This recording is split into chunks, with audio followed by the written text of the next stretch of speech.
orang terdekatmu atau sekelilingmu, atau sering merasa takut untuk memulai pembicaraan dengan orang baru, atau mungkin suka bingung kapan harus ngomong dan ngomong apa aja ya saat lagi nongkrong sampai akhirnya memilih untuk diam aja. Nah, dampak dari kurangnya social skill ini beragam banget, mulai dari yang nggak apa-apa sampai yang parah banget, tergantung dari konteks dan keadaannya. Kabar buruknya, kalau kita nggak menguasai social skill, ada banyak peluang untuk membangun network atau sekedar menjalin pertemanan baru yang harus terlewatkan karena hal ini. Kita pun jadi merasa kalau dunia ini diisi dengan orang yang itu-itu aja, karena lingkungan kita ya itu-itu aja, karena kita nggak punya social skill.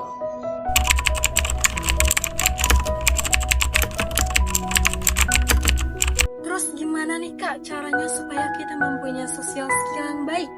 Kamu bisa menonton video ini sampai habis karena aku akan membahas tips yang super simple banget yang bisa kamu praktekkan mulai dari sekarang dan untuk menambah social skill kamu secara instan. Apa itu social skill? Social skill atau keterampilan sosial adalah satu set keterampilan yang digunakan untuk berinteraksi dan berkomunikasi dengan satu sama lain. Orang dengan social skill yang baik akan bisa berinteraksi dengan tepat di suasana atau kondisi apapun itu. Orang yang diperlengkapi dengan social skill akan tahu nih hal apa sih yang harus kita lakuin ketika bertemu dengan orang lain dan hal buruk apa sih yang harus kita hindarin agar kita tidak dibenci oleh orang lain, misalnya kalau kita bertemu dengan mereka.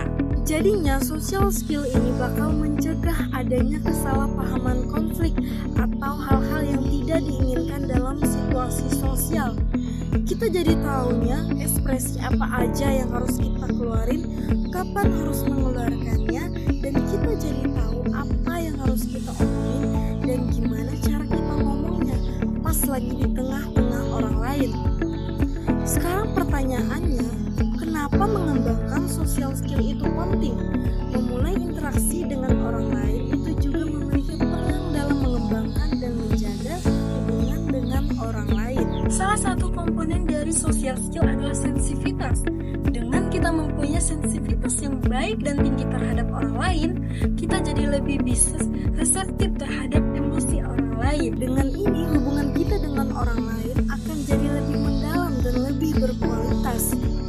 Nah, kalau misalnya hubungan kita udah berkualitas, ini akan membantu kita menghadapi stres, karena support system itu lahir dari hubungan yang dekat dan berkualitas. Dan kita juga lebih bisa relate dengan mereka, sehingga mereka juga lebih bisa relate dengan kita.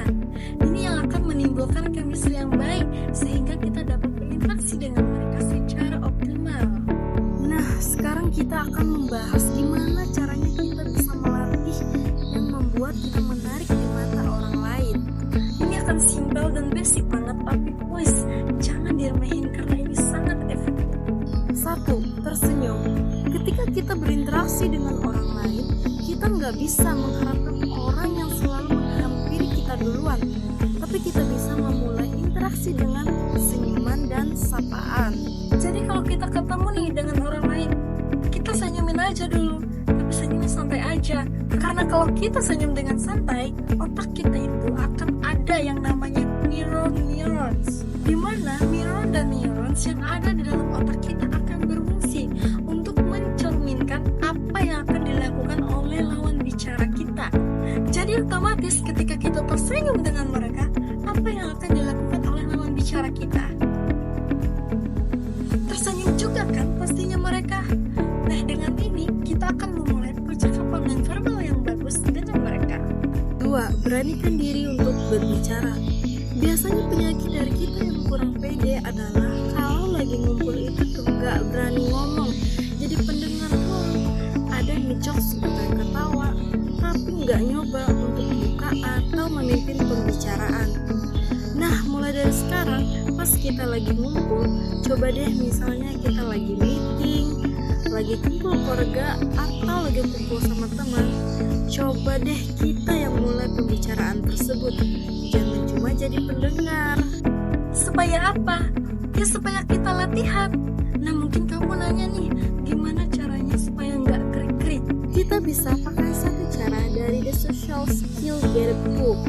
Kata buku ini lebih baik kalau misalnya kita tuh nggak mikirin kapan kita harus ngomong.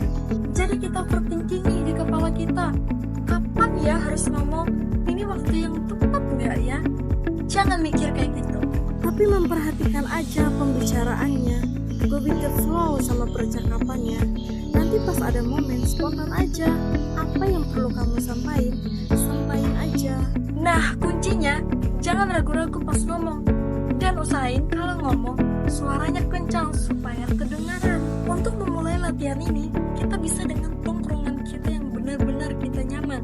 Mungkin dengan teman-teman kita, keluarga kita, atau dengan yang lainnya yang benar-benar kita nyaman. Setelah kita nyaman, baru nih kita mulai percakapan dengan orang yang benar-benar baru. 3. Utarakan ketidaksetujuan. Belajarlah untuk mengutarakan ketidaksetujuan kamu. Tapi tentu dengan cara yang sopan. Jadi gak menyinggung perasaan orang lain. Ini tuh sebetulnya berkaitan banget dengan salah satu skill komunikasi, yaitu komunikasi asertif. Nah, keberanian untuk bilang dengan jelas dan tetap sopan bahwa kita keberatan bersinggung atau marah atau kecewa pada orang lain, ini tuh menunjukkan bahwa social skill udah terlatih untuk berinteraksi secara sehat.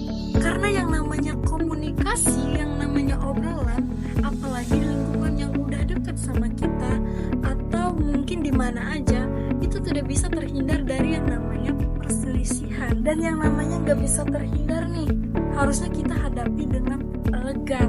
Jadi misalnya kalau kita mau marah, mau nggak sependapat, mau nggak setuju, nggak apa-apa. Yang penting harus sensitif, utarakan dengan baik. Ketika kita bisa mengutarakan ini dengan baik, dengan positif, berarti komunikasi kita udah terlatih dan social skill kita udah bagus.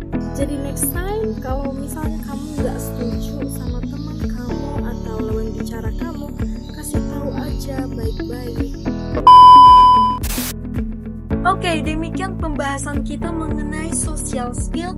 Semoga apa yang disampaikan dapat memberikan wawasan dan inspirasi bagi kita semua untuk lebih efektif dalam berinteraksi dengan orang lain. Ingat, keterampilan sosial bukan hanya tentang berbicara, tetapi juga mendengarkan, memahami, dan menghargai perbedaan. Terima kasih telah menyaksikan. Saya Juni Suskawati. Sampai jumpa di kesempatan berikutnya.